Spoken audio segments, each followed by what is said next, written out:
Hello everyone, welcome back to TechnoArch. Today's video is on how to import CAD file or drawing in Sketchup.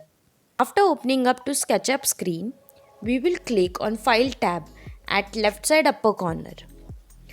From the drop down options, click on Import. Now we can browse the required AutoCAD file from our folder.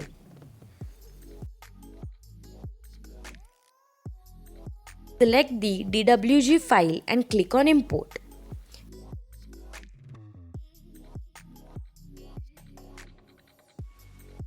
We can see the 2D plan on the axis of SketchUp. Thank you for watching.